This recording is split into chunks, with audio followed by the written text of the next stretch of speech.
আজ উত্তরবঙ্গে ভোট প্রচারে তৃণমূলের সর্বভারতীয় সাধারণ সম্পাদক অভিষেক বন্দ্যোপাধ্যায় জলপাইগুড়ির ধূপগুড়িতে সভা করবেন। অভিষেক উত্তরবঙ্গে ভোট প্রচারে তৃণমূলের হাতিয়ার ঝড়ে দুর্গতদের সাহায্য, এই নিয়ে আমরা বিস্তারিত জানবো। আমাদের সঙ্গে রয়েছেন আমাদের বিশেষ প্রতিনিধি দেবজ্যোতি ঘোষ। দেবজ্যোতি, জলপাইগুড়ির ধূপগুড়িতে আজ অভিষেক বন্দ্যোপাধ্যায়ের সভা থেকে ঠিক কি বার্তা দিতে চলেছেন অভিষেক, কি জানা যাচ্ছে এই মুহূর্তে? দেখো, জলপাইগুড়ি অত্যন্ত গুরুত্বপূর্ণ একটি লোকসভা। সেখানে তৃণমূল কংগ্রেসের সর্বভারতীয় সাধারণ সম্পাদক অভিষেক বন্দ্যোপাধ্যায় প্রচারে যাচ্ছেন।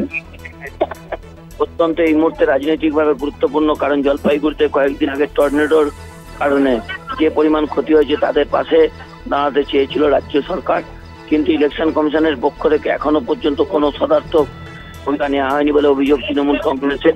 সেই জায়গাতে অভিষেক বন্দ্যোপাধ্যায় আজকে প্রচারে যাচ্ছেন। সেখানে প্রচারের পাশাপাশি ছোট্ট একটি রোড শো করার কথা রয়েছে।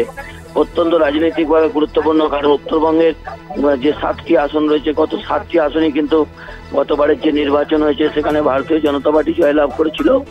সেই জমি পুনরুদ্ধারের জন্য তৃণমূল কংগ্রেস প্রথম থেকে ঝাঁপাচ্ছেন। সেই জায়গাতে অভিষেক বন্দ্যোপাধ্যায়ের আজকের জলপাইগুড়ির ধূপগুড়িতে কর্মসূচি অত্যন্ত রাজনৈতিকভাবে গুরুত্বপূর্ণ।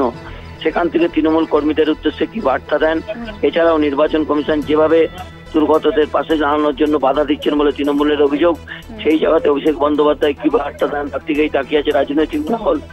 অত্যন্ত গুরুত্বপূর্ণ, কারণ গতবার যে লোকসভা নির্বাচন হয়েছিল উত্তরবঙ্গে তৃণমূল কংগ্রেসের খালি হাতি তারা ফিরেছিলেন।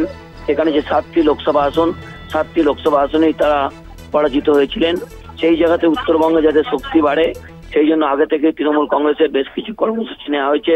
প্রার্থী চয়ন থেকে শুরু করে রাজনৈতিক প্রচার সবেতেই তৃণমূল কংগ্রেস নতুনত্ব আনার চেষ্টা করছেন। সেই জায়গা থেকে অভিষেকের আজকের সফর অত্যন্ত গুরুত্বপূর্ণ।